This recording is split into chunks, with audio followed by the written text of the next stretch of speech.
Hello viewers, আজকে আমরা শিখবো প্রিম আর ক্রুসকালে কিভাবে মিনিমাম স্প্যান এটা বের করতে হয়।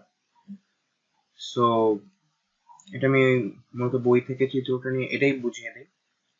সো প্রিম আর ক্রুসকালে আমরা কি করি, আমরা মিনিমাম স্প্যান বের করি। এটা হচ্ছে একটা গ্রাফ বা একটা ট্রি এর মধ্যে সবগুলো আমরা নোড বা সবগুলো ভার্টেক্স ভিজিট করব, এবং ভিজিট করতে যেই এজ দিয়ে গেলে ওয়েটটা সবচেয়ে কম হবে আমরা ওইটা বের করবো। যেই এজ গুলো দিয়ে গেলে পুরো গ্রাফের ওয়েট হবে সবচেয়ে মিনিমাম বা সবচেয়ে কম, আমরা সেই এজ গুলা নিয়ে আমরা ট্রিটা বিল্ড করবো। তো এটাই হচ্ছে আমার মিনিমাম স্প্যানিং ট্রি। তো আমি এখন যেটা দেবো সেটা হচ্ছে প্রি, এরপর আমরা ক্রুসকাল দেখবো। তো এই গ্রাফের মধ্যে এখানে শুরু করছে এ দিয়ে, তো আমরা এ দিয়ে শুরু করি। তো এ এর সাথে এখন বি কানেক্টেড আর এইচ কানেক্টেড। সো আমাদের কাজ কি, মিনিমাম ওয়েটটা নেওয়া। সো এ থেকে বি তে দেখতেছি 4 আর এইচ এ হচ্ছে 8। সো আমরা অবভিয়াসলি 4 নিব। সো আমরা এ দিকে গেলাম ফার্স্টে, যে এ থেকে বি তে গেলাম। তো এখন আমাদের খেয়াল করার বিষয় হচ্ছে, তুমি যখন বি তে গেলা, তো বি এর সাথে যেগুলো কানেক্টেড আছে তোমার ওগুলাকেও এখন তোমার ওগুলোকেও সাথে তোমার কম্পেয়ার করতে হবে। সো বি থেকে সি তে গেছে 8, বি থেকে এইচ এ গেছে 11, আর এ থেকে এইচ এ গেছে 8। তো এই তিনটার মধ্যে দেখতে হবে যে কোনটা সবচেয়ে কম, আমরা ওই দিকে যাব। ঠিক আছে, এটা হচ্ছে প্রিমের রুলস।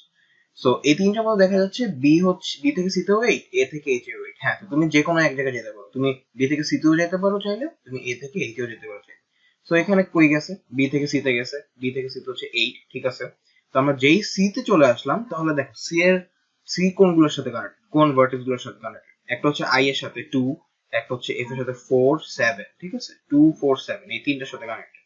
তো আমাদের এখন টোটাল কয়টা এজ আছে দেখো, এখানে 8 ছিল, এখানে 11 ছিল, এখানে আছে 2 4 7। তো এইগুলো এই পাঁচটার মধ্যে সবচেয়ে কম কোনটা, এই সবচেয়ে কম হচ্ছে 2। ঠিক আছে, তো এগুলো একটু মানে যদি বেশি বড় গ্রাফ দেয় তাহলে একটু সমস্যা হতে পারে। সো আমি রেকমেন্ড করবো যে একটু খাতায় লিখে নেওয়া, যে কোন কোন বা অ্যাডজেন্সি লিস্ট বা ম্যাট্রিক্সটা লিখে নেওয়া।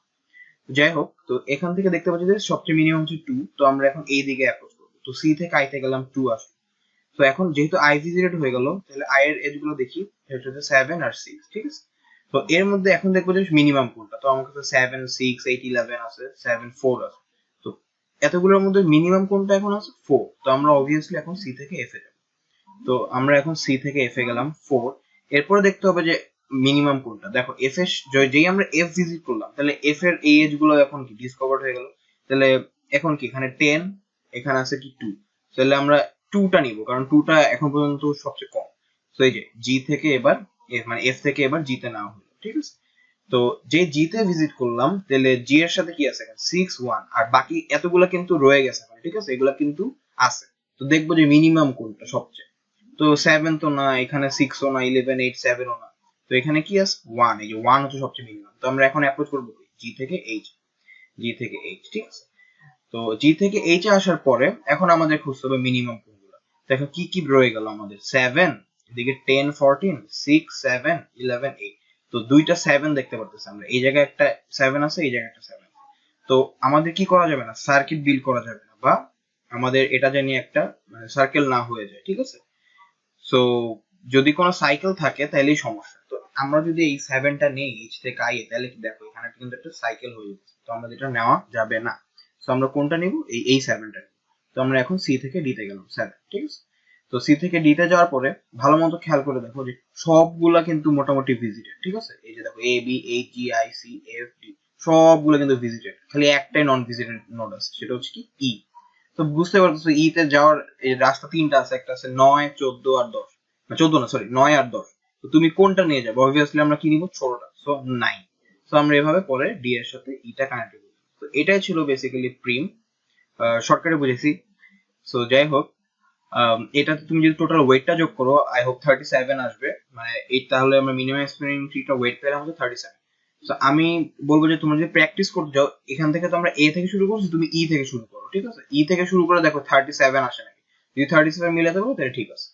আচ্ছা, তো এখন আমরা ক্রুজ কালারটা করে আসি, দেখি ক্রুজ কালার কি। ক্রুজ কালারটা বেশি সোজা প্রিমের চেয়ে অ্যাকচুয়ালি। তো ক্রুজ কালার টেকনিকটা হচ্ছে যে ফার্স্টে আমরা, যে ওটা ছিল আমাদের আসলে ভার্টেক্স অ্যাপ্রোচ। ঠিক আছে, নোড ধরে অ্যাপ্রোচ করি, আর ক্রুজ কালারটা হচ্ছে এজ অ্যাপ্রোচ। তো আমরা এজ ধরে অ্যাপ্রোচ করি। তো ফার্স্টে আমরা দেখবো যে মিনিমাম সবচেয়ে কম ওয়েটের এজ কোনটা। তো এখানে কি আছে, পুরো গ্রাফের মধ্যে সবচেয়ে কম সংখ্যা এমনি দেখলেই বোঝা যায় 1। তো সবার ফার্স্টে আমরা কি নিব, এইচ আর জি, এই এজটা নিয়ে নিব। ঠিক আছে, খাতার মধ্যে HRG লিখলা 1 দিয়ে। তো এরপরে দেখবা যে তুমি কোনটা আছে, এরপরের সংখ্যা মানে মিনিমাম ওয়েট কোন এজটার মধ্যে আছে, তারপর দেখবা যে 2, যে এখানে একটা 2 আছে, এখানে একটা 2 আছে, তুমি ইদার এটাও নিতে পারো, তুমি এদের এটাও নিতে পারো, যেটা মন চায়। তো ওরা এটা নিছে IRC, ঠিক আছে, আমরা এটা নিলাম ফার্স্টে IRC। এরপরে কি আছে 2 আরেকটা আছে না, এই যে হ্যাঁ, তো 2 আমরা এটা নিব। তাহলে এখন নিলাম আমরা GRF। তো এই তিনটা আমাদের নেওয়া হয়ে গেল, ঠিক আছে, মিনিমাম। তো 1 2 2 আর আছে নাই, 2 নাই, তাহলে এখন কি আছে মিনিমাম 3। দেখো 3 আছে নাকি কোথাও, 3 আছে নাকি, নাই, 3 নাই। 3 এর পরে কি আসে 4। তো 4 দুইটা জায়গায় আছে, C আর F এর মধ্যে আছে, A আর B এর মধ্যে আছে, তুমি যে কোনো একটা নাও। তো দেখো ওরা কোনটা নিছে, A আর B নিছে, ঠিক আছে, তো A আর B নিল। তো C আর F কিন্তু বাকি আছে, যেহেতু এটাই মিনিমাম, তাহলে আমরা C আর F নিব। তাহলে C আর F নিব, এবং খেয়াল রাখতে হবে যে আমরা যে নিতেছি আমরা জানি কোনো সাইকেল ফর্ম না করে, ঠিক আছে। তো C আর F এই যে 4 হয়ে গেল। তো 4 এর পরের সংখ্যাটা কি 5, 5 আছে নাই, 6 আছে, হ্যাঁ 6 আছে, এই যে IRG। কিন্তু এই যে এখানে একটা ঝামেলা, তুমি যদি IRG নাও তাহলে কি হয়ে দেখছো, একটা সাইকেল হয়ে যেতেছে। সাইকেল তো আর বানানো যাবে না, তো আমরা IRG নিব না, ঠিক আছে। তো 6 এর পরে কি আছে 7, এই যে দেখো এই 7টা তুমি যদি নাও IRH, তাহলেও কিন্তু একটা সাইকেল হয়ে যেতেছে, আমাদের কিন্তু এটা নেওয়া যাবে না। তো আমরা কোন 7টা নিব, এই 7টা নিব। শেষ, তো আমরা এখন CR দিয়ে এই 7টা নিয়ে নিলাম। তো এরপরে কি আছে 7 এর পরে 8 আছে, যে এখানে একটা 8 আছে, এখানে একটা 8 আছে। কারণ তোমার দেখতে হবে যে তুমি কোন 8টা নিলে তোমার সাইকেল ফর্ম হচ্ছে না, ঠিক আছে। তো তুমি এই জায়গায় খেয়াল করে দেখো, তুমি যদি এই 8টা নাও তবুও কোনো ঝামেলা নাই, তুমি যদি এই 8টা নাও তাইলেও কোনো কি ঝামেলা না, ঠিক আছে। তুমি যে কোনো একটা 8 নিলেই পারো, দেখি ওরা কোনটা নিচ্ছে। আচ্ছা, তো আমরা কি এই 8টা নিলাম, ঠিক আছে, A থেকে H এ 8টা নিলাম। 8টা নেওয়ার পরে কি আরেকটা 8 আছে না, এখন তুমি যদি এটা নিতে যাও তাহলে দেখবে এখন একটা সাইকেল ফর্ম হয়ে যেতেছে। এই যে এখানে বলছে যে এটা নেওয়া যাবে না, যে 8 যদি তুমি এখন নাও তাহলে এখন একটা সাইকেল হয়ে যাচ্ছে। অথবা তুমি যদি এর আগে এটা নিতা পরে আবার এটা নিতে পারতো না, তখন কি হয়ে যেত, একটা সাইকেল হয়ে যেত, ঠিক আছে। তো আমরা এটা নিব না।